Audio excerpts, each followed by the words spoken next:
천 번을 불러도 내 눈에는 눈물이 멈추지 않는 것은 십자가의 그 사랑, 나를 살리려 하늘 보자 버린.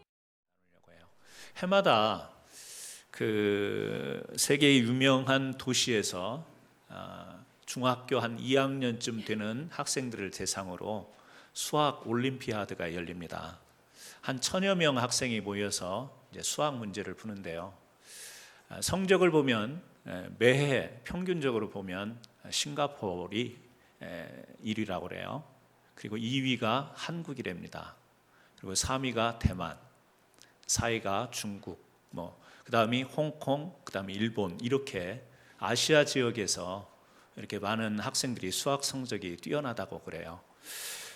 여기에 대해서 이 프랑스 국립보건원에 그 뇌인지학자가 있습니다. 스타니슬라스 데헤네라고 하는 이 박사가 넘버 센스라고 하는 그 책에서 이것에 대해서 이야기를 했어요. 왜 이렇게 이 아시아에 있는 학생들이, 어린 학생들이 수학 성적이 월등히 다른 지역보다 더 월등하게 좋냐? 이거에 대해서 나름 분석해서 이야기를 했습니다. 근데 거기 보면 무슨 이야기가 나오냐면 이 아시아 쪽에 있는 이 나라들의 숫자를, 우리가 이제 숫자를 세잖아요. 카운트할 때 1, 2, 3, 4 할 때 이게 발음상 숫자 발음하는 게 짧다라는 거예요. 우리도 보세요. 1, 2, 3, 4, 5, 6, 7, 8 그러잖아요. 물론 영어도 짧긴 해요. 그런데 123 그러면 우리는 한글로 하면 123 네 발음이면 되는 거예요. 영어로 해볼게요. 물론 발음에 대해서 비웃지는 마세요.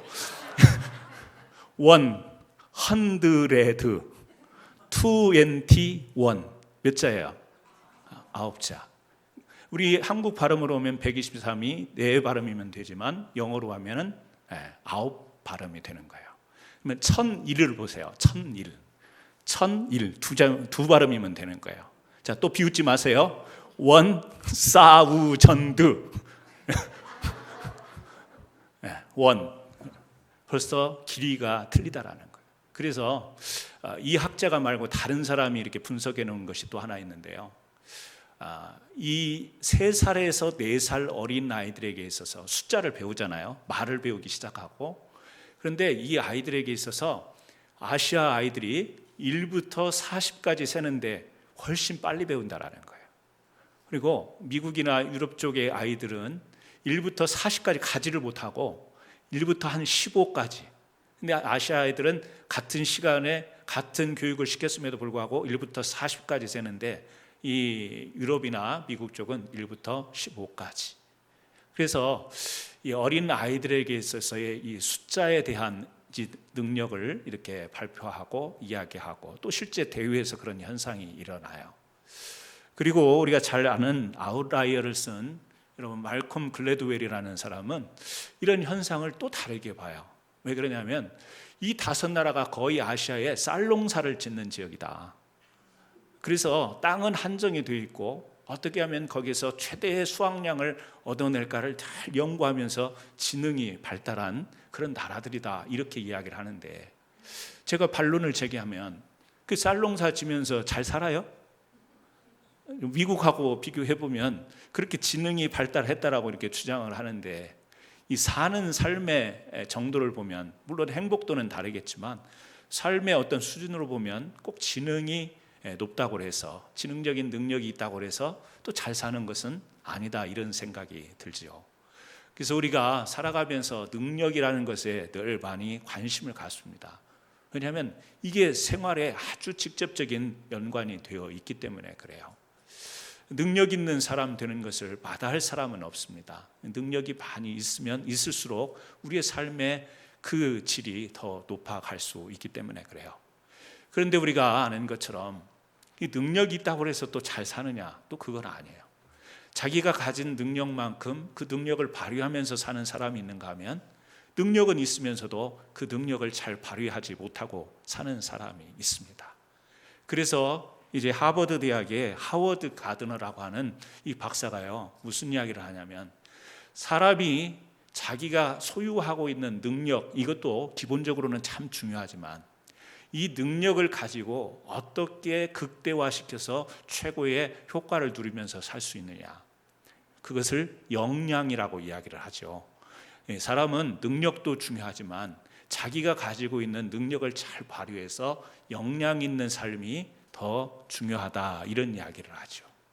그래서 그런다고 그래요. 요새 회사에서도 사원들을 모집할 때 그 사람의, 물론 기본적으로는 갖춰야 될 능력이 요구되어지지만 어떻게 하면 그 사람이 자기가 가지고 있는 능력을 그 회사 팀 안에서 서로 같이 극대화를 일으킬 수 있는 역량 있는 사람인가, 자기가 가지고 있는 능력을 다른 사람과 쉐어하면서 그 회사가 필요로 하는 것에 극대화하고 더 풍요롭게 할 수 있는 그런 역량 있는 사람을 더 관심 있게 본다라고 하는 거죠.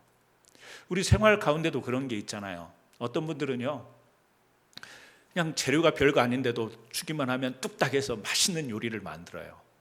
그런데 자기가 그 탁월한 음식 그 요리 솜씨가 있는데 레시피를 다른 사람한테는 절대 안 주는 사람이 있죠. 능력은 있는데 다른 사람에게 그것을 알려주지를 않아요. 자기만 잘 만들어요. 그러면 물론 이 자기의 능력은 발휘가 되지만 같이 무슨 일을, 큰 일을 한다고 할 때 굉장히 비효율적이죠. 다른 사람은 지켜만 봐야 되고 그 사람은 자기의 능력을 발휘해요. 만약에 그것을 나누게 되면 서로 같이 협력하면서 더 극대화된 효과를 낼 수 있을 텐데, 오늘 이 사회는 참 많은 능력에 집중된 세상입니다. 어디 가면 능력 있는 사람이 대접을 받아요. 능력 있는 사람을 또 찾습니다. 하지만 우리가 좀 더 생각해 보면 우리가 꼭 능력이 많이 있어야만 사실은 잘 살 수 있는 것은 아니라는 거. 작은 능력이라 할지라도 우리 사람에게는 다 각자 다른 능력을 다 가지고 있죠. 누구에게나 다 능력이라는 것은 있습니다.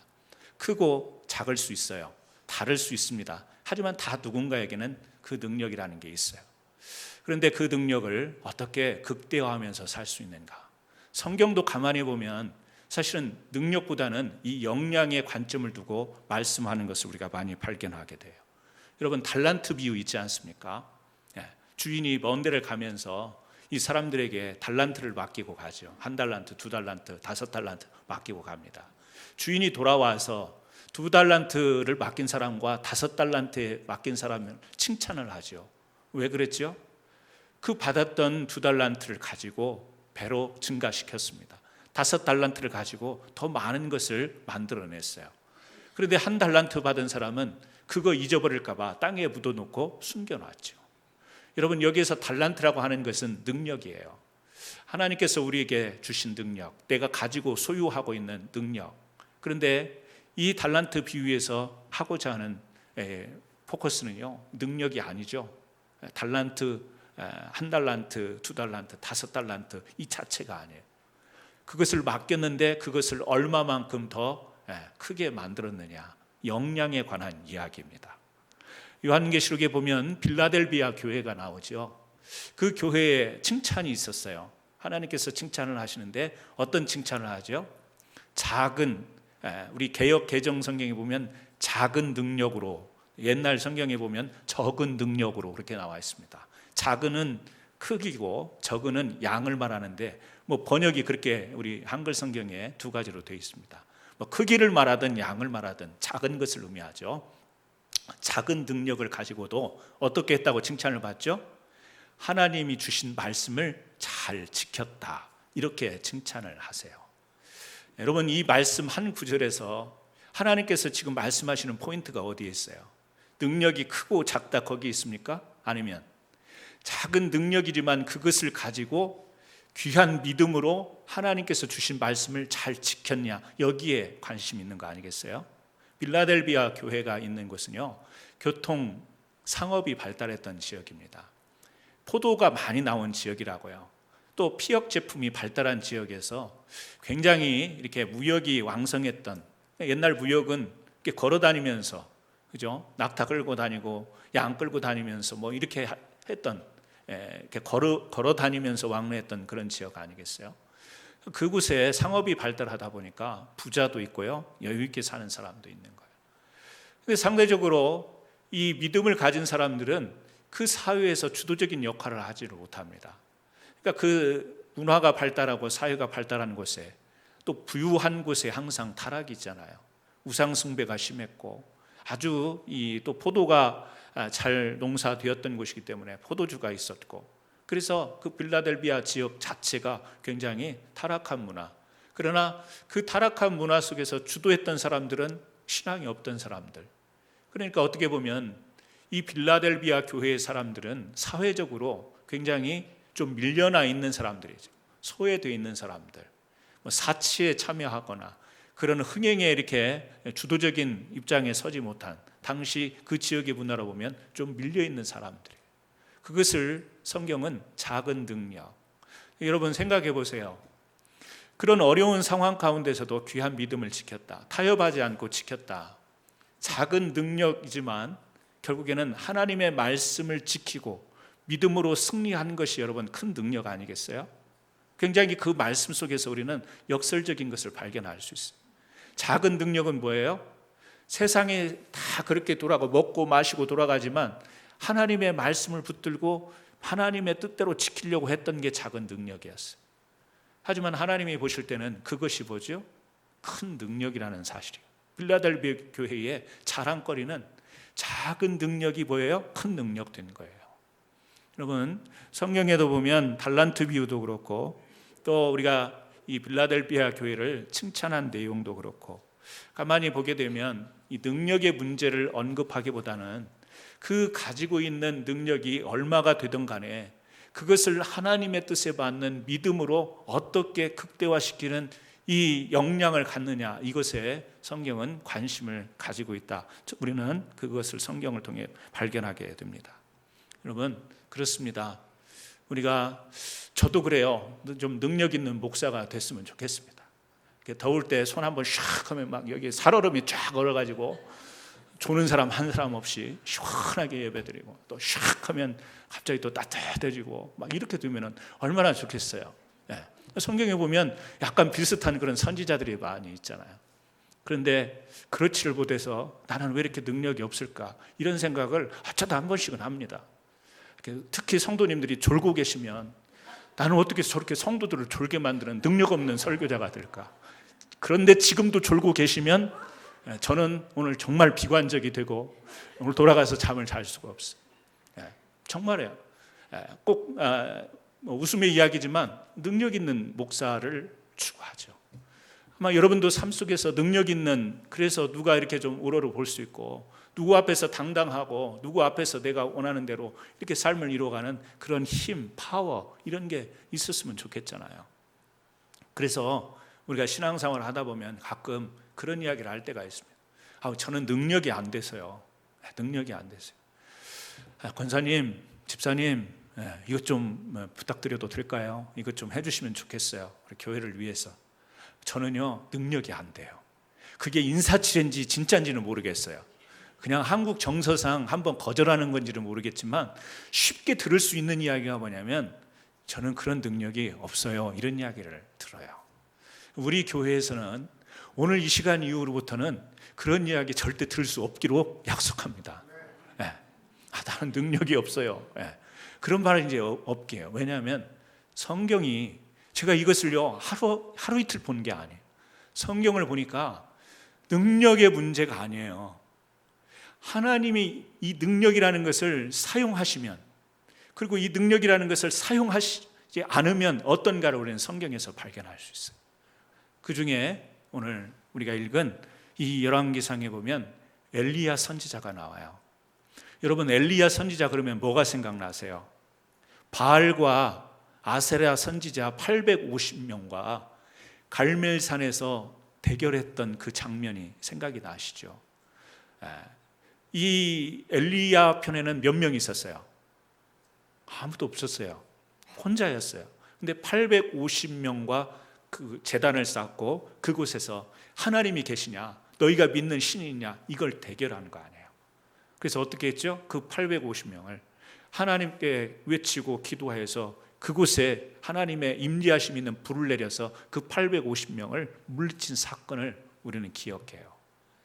여러분, 이런 하나님의 임재가 임하기 이전에 이 이방 선지자들과 싸우겠다고 나가는 그 자체, 그 담대한, 저는 그 담대함도 능력이라고 생각하는데요. 우리가 이 엘리야를 보면 능력의 선지자 이런 별명이 붙잖아요.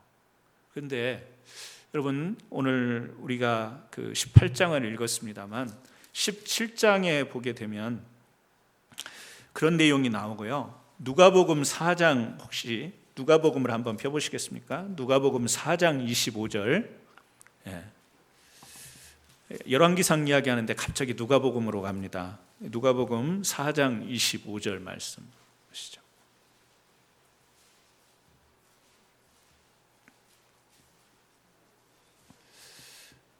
누가복음 4장 25절 우리 같이 함께 읽겠습니다. 시작.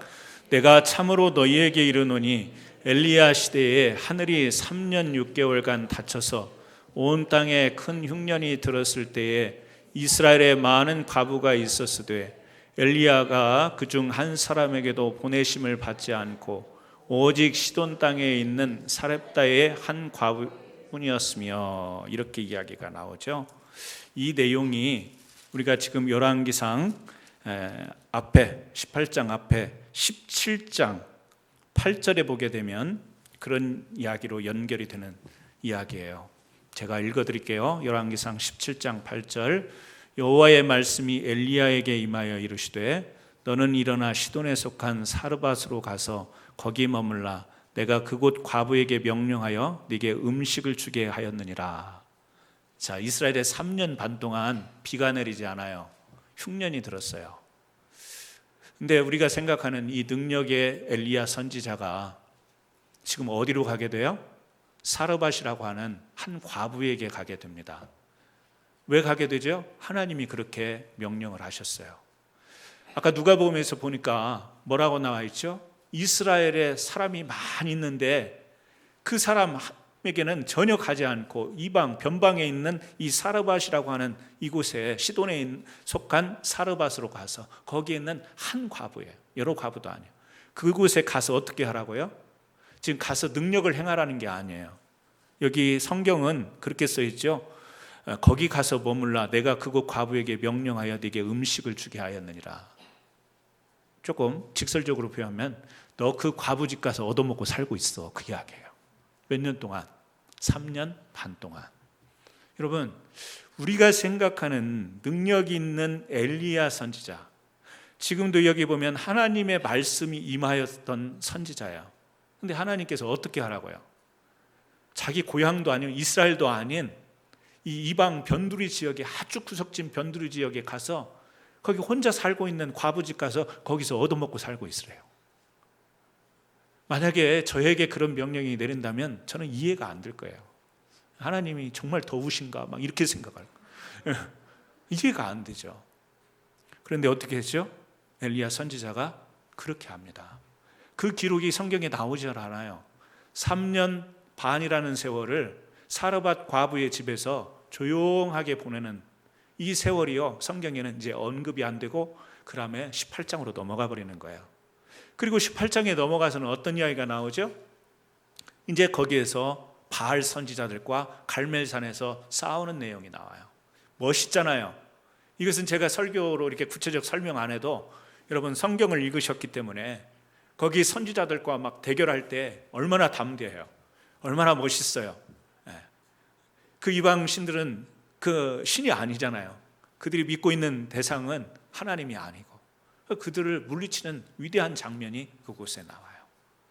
여러분, 우리가 엘리야를 보면서 이 17장과 18장을 보면서 엘리야는 어떤 능력의 사람이라고 우리는 볼 수 있겠냐라는 거예요. 그냥 과부집 가서 음식 주면 먹고, 배고픈데 왜 음식을 안 주지? 때가 됐는데 안 주지? 뭐 그런 이야기를 쓰라면 아주 구체적인 이야기가 많이 나올 거예요. 그런데 3년 6개월 동안 조용히 과부의 사르밧 변방에서 있었던 엘리야. 그런데 한편은 갈멜산에서 아주 담대하게 850명의 이방 선지자들을 물리치는 모습. 여러분, 어떤 게 능력이에요? 어떤 게 참 능력이겠어요? 저는 이걸 보면서 우리의 능력이라는 것은 하나님이 주실 때 능력이 되는 거예요. 오늘 여호와의 말씀이 임했다고 그랬잖아요. 여호와의 말씀이 임함으로 인하여서 사르밧 과부의 집에 가요. 여호와의 말씀이 임함으로 인하여서 그가 갈멜산으로 가게 되는 거예요. 우리 사람에게는 다 사람마다 가지고 있는 힘들이 있어요. 우리가 그것을 능력이라고 좀 표현을 한다면 그 힘도 하나님이 주시는 거예요.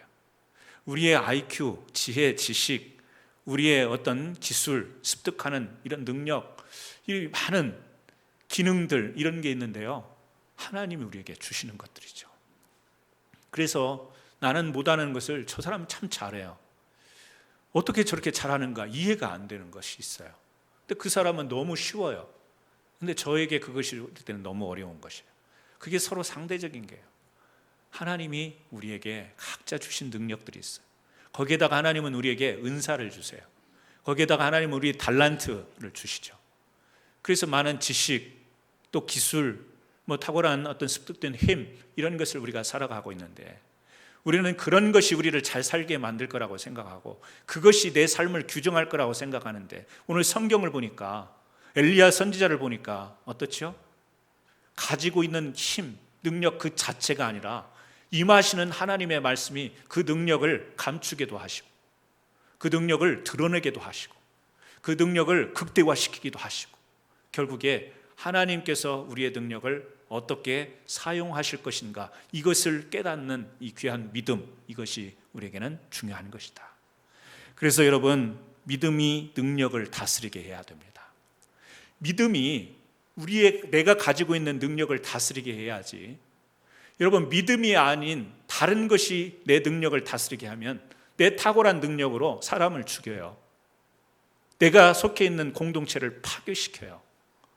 내가 이 사회를 부정적으로 이끌어 갈 수 있어요. 그래서 똑똑하고 능력 있지만 세상에 폐를 끼치는 사람들이 얼마나 많아요. 그 좋은 머리 가지고 남을 속이고 사기치고 빼앗아가고 이런 사람이 얼마나 많아요. 능력이라고 하는 것은 믿음으로 다스릴 때 그것이 역량이 되는 것이고 그것이 하나님의 영광과 이 땅에서 우리 살아가는 삶의 목적을 이루는 아주 좋은 걸음이 된다는 사실입니다. 그래서 우리는 때로 너무 능력을 탓할 때가 있습니다. 나는 능력이 안 돼서 저 사람 참 부럽다. 저 사람은 저렇게 능력이 있어서 잘 나가잖아. 나는 능력이 없어. 저 사람은 참 밖에 나가서도 능력이 많은데 교회 안에서도 능력이 많아. 표현은 안 해도 때로는 그 능력의 차이로 인하여서 열등감을 갖기도 하고 그렇습니다. 하지만 여러분, 우리가 하나님의 말씀을 잘 들여다보십시오. 하나님은 능력이 많고 없음. 여러분, 그릇의 비유가 있잖아요. 어떤 집에 가면 은그릇도 있고 금그릇도 있고 질그릇도 있어요. 그죠? 금그릇은 벌써 질이 틀린 거예요. 금과 은, 그 다음에 흙으로, 토기로 만든 이런 차이가 있어요. 그걸 우리가 능력이라고 이야기를 한다면 그 쓰임 받는 것은 뭐죠? 금그릇은 금그릇대로, 은그릇은 은그릇대로, 토기는 토기대로 쓰여. 자기에 주어진 상황에서 최대한 쓰임 받는 것, 이것이 역량인 거예요. 우리는 하나님 앞에서 믿음을 가지고 살아가는 사람들인데 믿음을 놔두고 능력만을 생각하며 다른 것으로 우리의 능력을 다스려 가려고 하면 우리는 교회 안에서 세상을 생각하고 살아가는 사람들입니다. 아니죠. 믿음으로 우리의 능력을 다스려야 돼요. 믿음으로 어떻게 능력을 다스려요? 이것을 인식해야 되는 거예요. 뭐죠? 능력의 크고 차이도 중요하지만 능력이 있도록 내가 연구하고 노력하는 것도 중요해요. 우리가 그런 삶을 살아가야죠. 하지만 내가 가지고 있는 능력이 부족하고 작고 약해서 못한다라는 것은 절대 아니라는 사실이에요.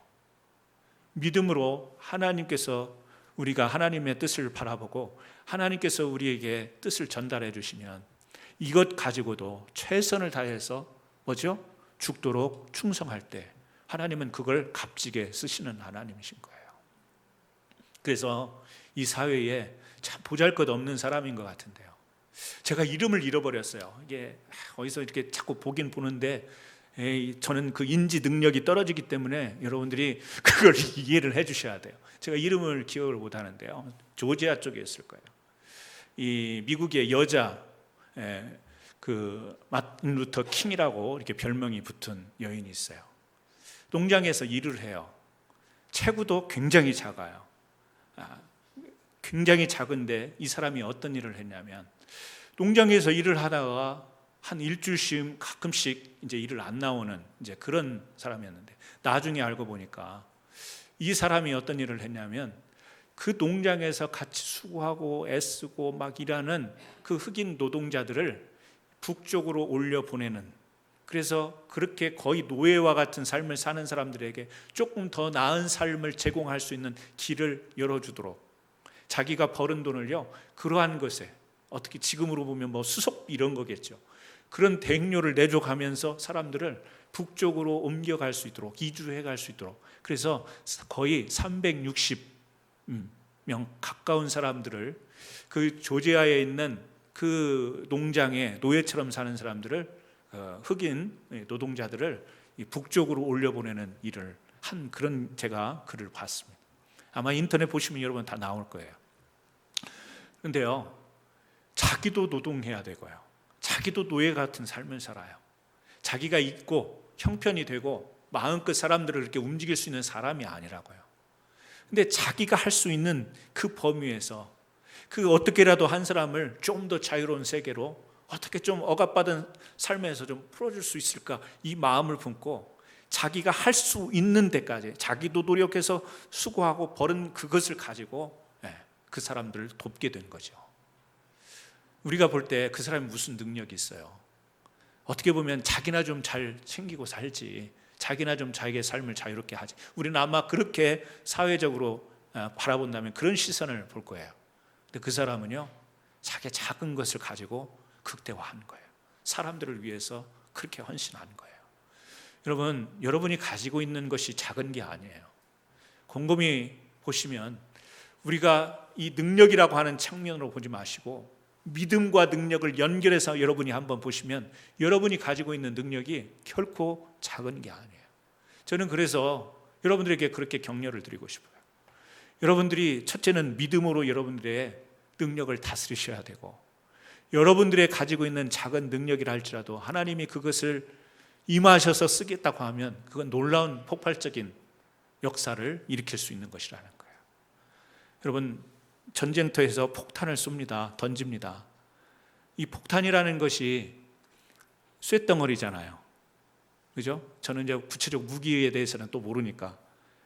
그런데 이게 던졌는데 터지지 않으면, 불발탄이면 그냥 쇳덩이에요. 작은 거예요. 아무것도 아니에요. 근데 이게 던졌는데 터졌다 그러면 어떻게 되는 거죠? 엄청난 파괴의 힘이 거기에서 일어나는 거죠. 그래서 건물도 부수고 사상자도 내고, 이게 터지면 무서운 거예요. 큰 힘을 발휘해요. 터지지 않았을 때는 그냥 쇳덩어리예요. 이게 웬 호박인가 이러고 주스로 가서 터지면 큰일 나는 거죠. 작은 거, 쇳덩어리인데 작은 건데 터지면 엄청난 파괴력을 갖는 거죠. 여러분, 우리가 볼 때는 내가 가지고 있는 것이 작을 수 있지만 하나님이 내가 가지고 있는 능력에 임하시면 그것은 놀라운 폭발적인 역사를 일으킬 수 있는 거예요. 여러분, 베드로 별 사람이 아니에요. 베드로, 요한 별 사람 아니라니까요. 그냥 사람이에요. 그도 사람이고 저도 사람이에요. 그도 인간이고 저도 인간이에요. 근데 폭발을 하잖아요.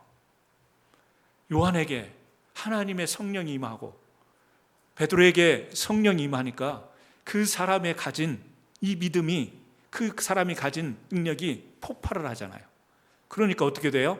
이 복음이 이방에게까지 전해지고, 그죠? 아시아, 유럽, 세계까지 이 복음이 확산되고 교회가 서게 되고, 시대를 넘어서서 오늘날 우리가 이 믿음을 갖게 된 거 뭐죠?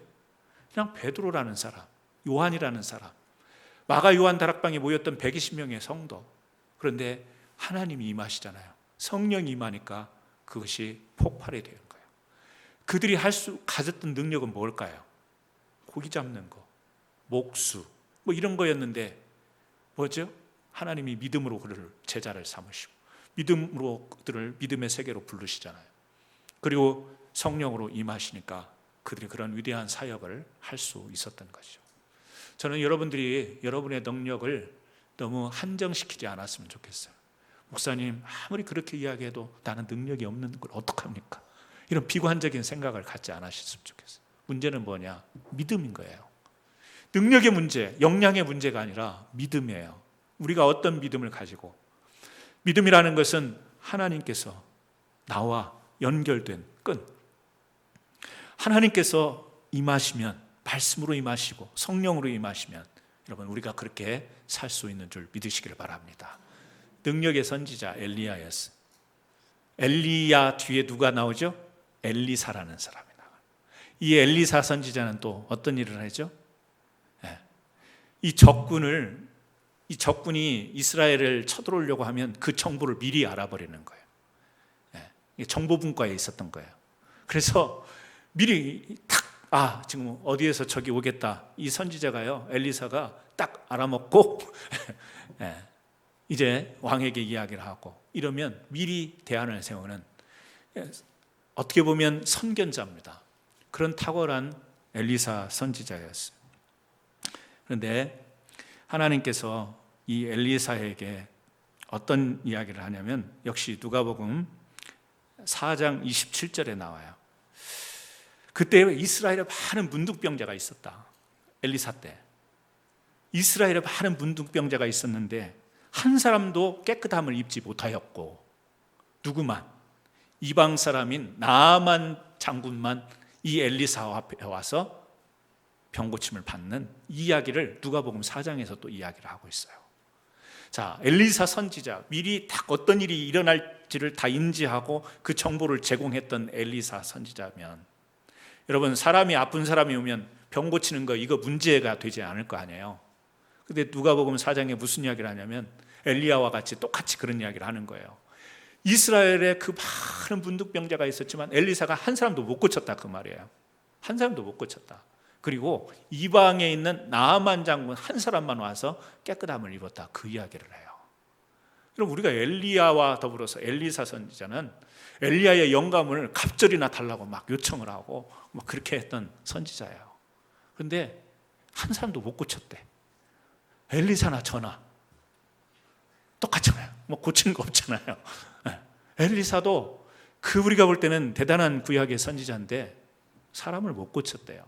그리고 나아만 장군 그 한 사람만 이방에 이 장군만 고쳤다. 그 이야기를 성경은 굳이 일부러 하고 있는 거예요. 무슨 이야기를 하는 거죠? 아무리 우리가 생각하고 우러러보고 탁월한 선지자 같아도 하나님이 그 능력을 활용하지 않으시면 아무런 능력이 나타나지 않는 거예요. 하나님이 그 사람이 가지고 있는 능력이 아니라 하나님이 그에게 부여하시는 능력을 사용하시는 거예요. 그러니까 내가 가진 능력이 부족하네, 나는 이렇네라고 그렇게 여러분을 자꾸 탓하지 말라는 이야기예요. 하나님이 여러분을 들어서 쓰시려면 얼마든지 엘리야와 엘리사와 베드로와 요한같이 사용할 수 있고, 아무리 나는 능력 있어 속으로, 겉으로는 겸손한 척 해야 되니까 속으로 내가 너보다 낫고 내가 다른 사람보다 우월하고 내가 실제로 객관적인 능력을 가지고 있다 할지라도 하나님이 사용하시지 않으면 그것은 아무것도 아닌 거예요. 구약에 여러분 삼손을 기억하십니까? 삼손 슈퍼맨이었어요. 대단한 사람이었습니다. 블레셋 사람들이 쇠줄로 묶어도 그것을 풀어 헤치고 나왔던 사람이 삼손이에요. 여러분 삼손을 감히 우리가 그 사람을 아무것도 아니라고 우리가 그렇게 이야기할 수 있겠어요? 능력 있는 사람 아니에요? 힘 그 자체만 가지고도. 그런데 삼손이 어떻게 됐죠? 그 능력, 탁월한 힘 이걸 가지고 하나님 앞에서 범죄하게 되는 거예요. 나중에 어떻게 되죠? 종이 됩니다. 나중에 비참하게 죽게 돼요. 우리가 볼 때 삼손은 힘 있는 사람이었어요. 사사인데요. 상대적으로 여러분 에웃이라는 사사 기억나세요? 네. 그럼 왼손잡이였어요. 오른손이 장애를 입었다라는 이야기예요. 성경은 그렇게 표현하지만 한쪽을 못 썼다라는 사람이에요. 그런데 이 사람이요, 어떤 일을 하죠? 모압을 물리치는 일을 해요. 장애자인데 앞에 나가서 싸워요. 두 손으로 힘있게 잡고 싸워도 힘들 텐데 한 손을 잃어버린 상태로 그 장애를 가지고 싸우는데 적을 물리쳐요. 성경에 보면 여러분 입다라고 하는 또 사사가 나오죠. 입다는 사회적으로 무시당한 사람이에요. 첩의 아들이에요. 근데 이 사람이 사사가 돼요. 사회적으로 보면 그 신분 출신이 조롱받고 멸시받고 천대받던 그런 사람이에요. 이 사람이 이스라엘을 구하는 일에 쓰임을 받아요. 여러분 드보라 여자 사사예요. 그 당시에 여자들이 앞장서서 무엇을 주의하고 진지한다는 것은 사회적으로 용납이 되던 시대가 아니에요. 그런데 하나님이 그를 세우세요. 그리고 그 여자를 사사로 세워서 이스라엘을 가나안으로부터 지켜내잖아요. 여러분 입다, 에훗, 드보라, 그런데 삼손과 여러분 비교되지 않습니까? 삼손은 엄청난 힘의 소유자였어요. 능력 있는 사람이었어요. 여기 앞에 말한 이 사사들은 뭔가 부족한, 결핍이 있는, 사회적으로 뭔가 이렇게 부족한 부분을 가지고 있어요. 그런데 그 능력이 이스라엘을 구하는 게 아니었잖아요. 뭐죠? 하나님께서 주신 이 능력들을 믿음 가운데서 어떻게 하나님의 말씀에 순종하고 사용했느냐가 다르게 나타난 결과였죠. 여러분, 저는 우리 성도님들이 내가 가지고 있는 능력은 무언가 너무 이것을 헤아리지 마시고요. 내가 볼 때 이런 것을 할 수 있다면 하나님, 저를 통해서 하시고자 하는 일이 무엇입니까? 그래서 우리 믿음의 사람들에게는 뭐가 필요하냐면 기도가 필요한 거예요. 기도. 능력보다 더 중요한 게 뭐냐면 기도예요. 오늘 말씀에 보게 되면 우리가 열왕기상 18장 우리가 읽었지 않습니까? 41절에 이제 3년 6개월이 지나고 하나님께서 엘리야에게 비를 내리시겠다고 했어요. 비를 내리시겠다고 해서 엘리야가 이 믿음이 없는 아합 왕에게 가서 선포를 합니다. 큰 비의 소리가 있나이다. 하나님께서 비를 내리시겠다고 선포를 하는 거예요. 지금 비가 내리고 있는 상황은 아니죠. 그리고 42절에 아합이 먹고 마시러 올라가니라. 왜냐하면 올라가서 먹고 마시라고 이제 엘리야가 했으니까 아합이 그렇게 했습니다. 그때 엘리야가 갈멜산 꼭대기로 올라가서 땅에 꿇어 엎드려 그의 얼굴을 무릎 사이에 넣고, 제가 언젠가 말씀드렸죠. 제가 이런 자세로 기도해 보려고 했더니 저는 도저히 안 숙여져. 이게 배가 땡기면서 이게 안 되더라고요. 무릎 사이로 제 머리를 넣을 수 있는 체격 요건이 안 돼. 능력이 안 돼 또. 자, 아합에게는 어떻게 하라고 그랬죠? 가서 비가 올 거니까 잔치를 벌리라는 거예요. 먹고 마시라는 거예요. 그런데 엘리야는 자기는 어떻게 해요? 같이 가서 먹고 마십니까? 아니죠. 뭐예요? 기도하는 거예요. 자, 선포할 때는 하나님이 분명히 비를 내리실 거라는 이 음성을 듣고 확신을 가졌어요. 그러면 기도하지 않아도 그렇게 돼요, 안 돼요? 됩니다. 하나님이 하실 거니까. 그런데 왜 기도해요? 왜 기도하죠? 그리고 엘리야 이 선지자를 통해서 하나님께서 하시겠다고 하신 일들이 그대로 이루어지기 때문에 지금 엘리야는 당당하면서 선포하면서 이렇게 나갈 수 있어요. 그런데 기도의 자리로 돌아가요. 기도하는 엘리야를 우리에게 보여주고 있어요. 여러분, 믿음이라고 하는 것은, 믿음의 능력이라고 하는 것은 기도로 다스려져야 되는 거예요. 기도하다 보면 여러분 집중하게 됩니다. 기도는 우리를 집중하게 하는 힘이 있어요. 기도할 때 하나님께 집중합니다. 그리고 하나님이 하시고자 하겠다고 하는 일에 집중할 수 있어요. 하나님이 하실 거야.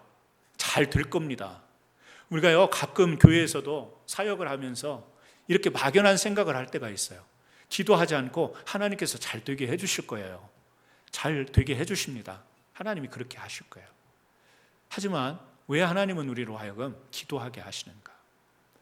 여러분, 기도하다 보면 이 하나님의 뜻을 집중하여 깨달을 수가 있어요.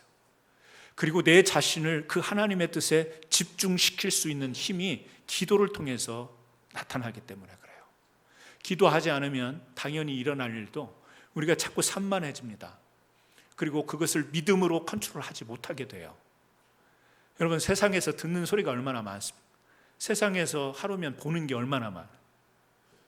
성경 보다가 드라마 봤다가 또 연애 프로그램 봤다가 뉴스 듣다가 이게 막 우리 머리에 한계라는 것이 그렇게 막 잘 정리되는 그게 아니에요. 우리 사람의 마음 심리라고 하는 것이 그렇게 차곡차곡 본대로 순서대로 정리되는 게 아니에요. 다 어떻게 되죠? 막 웃겨요. 그러니까 여러분이 주무실 때 이상한 꿈 꾸는 거예요. 막 꿈꾸면 꿈이 뒤숭숭했어요. 뒤숭숭할 수밖에. 우리가 보고 들은 게 너무 많은데 그 무의식의 세계 속에서 이게 착착 정리되면 얼마나 좋겠어요. 근데 그렇지 않아요. 교회 권사님이 막 가라오케를 하고 있고 막 이런 게 꿈에 나타나는 것은 이건 무슨 꿈일까요? 뭐죠? 나쁜 꿈이 아니라 우리의 무의식의 세계, 의식 세계는 혼동되어 있어요. 집중하기가 어렵다라는 거예요. 집중하기가 어려워요. 저는요, 하루 그냥 잡고 설교 준비하려고 성경책 펴고 책상에 앉아도 이 잡념이 얼마나 많이 드는지 몰라요. 설교를 준비하는데도 앞에 성경을 켜고 노트북을 놓고 원고 정리를 하다가도 갑자기 나갈 일이 생기고요, 갑자기 스탑해야 될 일들이 생겨요. 왜? 너무 여러 가지를 감당하면서 살아야 되니까. 꼭 생각이 나빠서가 아니고 우리가 어떤 문화에 노출돼서가 아니라 우리 삶이 그래요. 하나님은 우리를 영과 혼과 육으로 지으셨어요.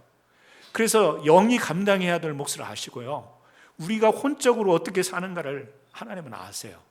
그래서 하나님은 그냥 그렇게 하실 수 있지만 우리를 통해서 하나님의 뜻이 이 땅에 드러나기 위해서 우리를 세우시길 원하는 거예요. 우리의 작은 능력을 활용하기를 원하시는 거예요. 그때 우리가 기도를 통하여 이 하나님의 뜻에 집중할 수 있을 때 하나님의 뜻을 우리가 잘 감당할 수 있는 거죠. 엘리야가 이렇게 기도 안 해도 돼요. 몇 번이요? 계속 뒤돌아보면서 야, 구름이 떴냐? 비 올 징조가 뭐냐? 종에게 이야기를 하잖아요. 7번까지 바라보라는 거예요. 그 말은 7번 기도했다라는 이야기와 같은 이야기예요. 아니, 하나님께서 비를 내리시겠다고 약속하시고 약속하신 대로 이루시는 하나님인데 이렇게 뒤돌아보면서 7번씩 이렇게 기도해야 되는 이유가 뭐예요? 하나님의 뜻이 이루어질 때까지 하나님 거기에 집중하겠습니다. 하나님이 그렇게 하실 줄 믿습니다. 하지만 나도 그 하나님의 뜻에 전적으로 내가 참여하고 그것이 이루어지기를 바랍니다. 여러분, 기도가 필요한 거예요. 여러분이 일주일 동안 생활하실 때 하나님이 지켜주십니다. 보호하세요. 함께 하세요. 하지만 기도가 필요해요. 왜요? 하나님이 나와 함께 하시는 삶을 일방적으로 하나님이 끌어가시는 것도 있지만 내가 반응하는 삶이 필요한 거예요. 아, 하나님의 뜻에 온전하도록 내가 살아가야지. 그러기 위해서 기도하며 그 뜻을 헤아리며 내 복잡한 것을 정리하며 이렇게 하나님의 뜻을 맞춰가는 것, 이게 필요한 거예요. 저는 우리 교회에 하나님께서 역사하시고 우리 교회를 들어서 이 지역사회에 많은